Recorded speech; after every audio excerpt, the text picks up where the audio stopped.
तो आज हम बनाने जा रहे हैं मोज़रेला चीज़। ये इतना सॉफ्ट, इतना क्रीमी, इतना स्ट्रेची है कि आप एक बार खाकर मुझे कहोगे तुषार तुमने क्या ही खिला दिया। सो वेलकम टू लेजी रसोई, जहाँ पर मैं आपको बताता हूँ कि आप अपने खाने को कैसे नेक्स्ट लेवल बना सकते हो। जब भी याद है जब मैंने फर्स्ट टाइम पिज़्ज़ा ट्राई थे, तभी इंडिया में नया दौर चला था मोज़रेला चीज़ का। उसके बाद पास्तास में, सैंडविचेस में मोज़रेला चीज़ यूज़ होने लगा।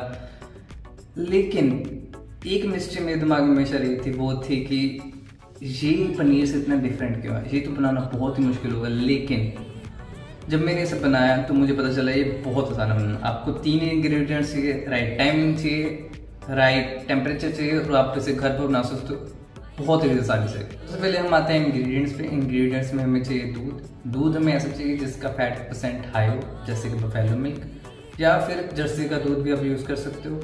और हमें यूज़ करना है रो मिल्क। आप यहाँ पर पाश्चराइज्ड मिल्क भी यूज़ कर सकते हो, लेकिन जो उसका मोज़रेला चीज़ बनेगा थोड़ा सा ब्रिटल होता है, इसलिए मैं रिकमेंड करूँगा कि आप रो मिल्क यूज़ करें। रो मिल्क से जो मोज़रेला चीज़ बनता है काफ़ी सॉफ्ट बनता है। दूसरा इंग्रेडिएंट जो हमें चाहिए वो चाहिए हमें एसिड, जो दूध को फाड़ेगा। एसिड में हम यूज़ कर सकते हैं सिट्रिक एसिड, जो सिट्रस फ्रूट से आता है, जैसे कि लेमन, या फिर आप यूज़ कर सकते हो विनेगर। यहाँ पर मैं यूज़ कर रहा हूँ 2 लीटर बफेलो मिल्क। उसके साथ मैं यूज़ कर रहा हूँ 16 टेबलस्पून विनेगर। इस बिकर में जितना मैंने विनेगर डाला है उतना ही मैंने वाटर डाला है, क्योंकि ये बाद में हमें आसानी करेगा मिक्स करने के लिए। अब आता है काम पकाने का। सबसे पहले हम दूध को रखेंगे फ्लेम के ऊपर। फ्लेम को करेंगे ऑन। हम इसे स्लो हीट पर ही पकाएंगे, क्योंकि हम नहीं चाहते इसका टेम्परेचर हाई हो जाए। अगर आपके पास थर्मोमीटर है तो आप उसका भी यूज़ कर सकते हो। आप हमें इसे 46 से लेकर 48 डिग्री सेल्सियस तक लेकर आना है। अगर आपके पास थर्मोमीटर नहीं है तो उसका अल्टरनेटिव है, मैं यहाँ पर वही यूज़ करूँगा। हाथों को अच्छी तरह धोने के बाद हम अपनी उंगली को दूध में डाल के रखेंगे 10 सेकंड तक। अगर आप 10 सेकंड तक अपनी उंगल को दूध के अंदर डाल कर रख सकते हैं तो आपका दूध इतना हीट नहीं हुआ है।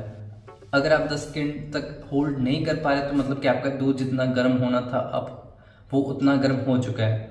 गर्म होने के जस्ट बाद हम उसमें डालेंगे अपना सिरका।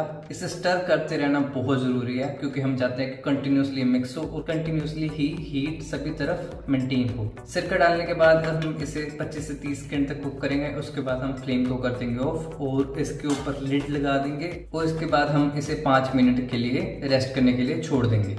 5 मिनट के बाद हम इसके लिड को खोलेंगे। इसके जो कर्ड्स हैं वो अलग हो चुके होंगे। हम उसे स्ट्रेन करेंगे दूसरे बाउल में। स्ट्रेन करने के लिए जैसे मैं अपना तरीका यूज़ कर रहा हूँ, आप वैसे स्ट्रेन कर सकते हो। हमें इसे एक साइड तक लेकर जाना है, उसके बाद इकट्ठा करना है। इकट्ठा करने के बाद उसे निकाल कर दूसरे बाउल में शिफ्ट कर देना है। उसके बाद मुझे ये करना काफ़ी सही लगता है कि हम इसे नीड करें। नीड करने के बाद इसमें जितना भी वे है उसे निकालते रहें। जब इसका पूरा वे निकल जाए उसके बाद हम इसे हीट करेंगे। हम हीट करना चाहते हैं 71 डिग्री सेल्सियस तक। इसके 2 तरीके हैं। सबसे पहला तरीका है कि हम अपने वे को रीहीट कर लें, उसके अंदर थोड़ा सा नमक डालें। उसके बाद हम इस मोज़रेला चीज़ को वे के अंदर डालें। वे के अंदर डालने के बाद उसे अच्छे से स्ट्रेच करें। ऐसा हम इसे 3 से 4 बार करेंगे और हमारा जो मोज़रेला चीज़ है वो 70 डिग्री तक हो जाएगा। उसकी स्ट्रेचेबिलिटी बढ़ चुकी होगी और हमारा मोज़रेला चीज़ तैयार होगा। लेकिन उससे आसान तरीका है, पहले हम अपने माइक्रोवेव को प्री हीट कर लेंगे। प्री हीट करने के बाद उसमें हम 10 सेकंड तक इसे रखेंगे। उसके बाद इसे बाहर निकालेंगे, इसे फिर से नीट करेंगे, फिर से माइक्रोवेव में रखेंगे। ऐसे हम 3 से 4 बार करेंगे। 3 से 4 बार करने के बाद हमारा जो मोज़रेला चीज़ है काफ़ी स्ट्रेची हो चुका होगा। जब ऐसा स्ट्रेचीनेस आ जाए तब आप समझ सकते हो कि आपका जो मोज़रेला चीज़ है वो रेडी है। अब हम इसे नीचे से फोल्ड करेंगे जब तक इसका स्मूथ टेक्सचर बाहर नहीं आ जाता। जब ये ऐसा पूरा स्मूथ हो जाए उसके बाद हम इसे ठंडे पानी में रखेंगे। ठंडे पानी पे हम इसे 1 से 2 मिनट तक रखेंगे। 1 से 2 मिनट के बाद इसे बाहर निकालेंगे। अब हम इसे स्टोर करना है। स्टोर आप इसे पॉलीथीन रैप में भी कर सकते हो, पर मुझे पॉलीथीन इतना अच्छा नहीं लगता, इसलिए मेरे पास है एल्युमिनियम फॉइल। मैं उसमें स्टोर करके इसे फ्रिज में रख दूँगा।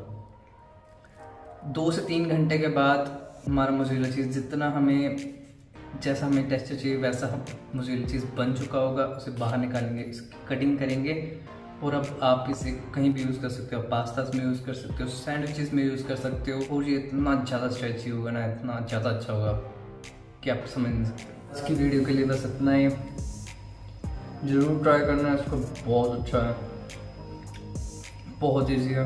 आप घर में ज़रूर बना सकते हैं इसको। और ये पिज़्ज़ा पास्ता के लिए बहुत अच्छा रहता है। अगर आपको मेरी वीडियो अच्छी लगी तो आप मुझे लाइक कर सकते हो। अगर आप मेरा फ्यूचर कंटेंट देखना चाहते हो तो सब्सक्राइब कर सकते हो। Till then, see you.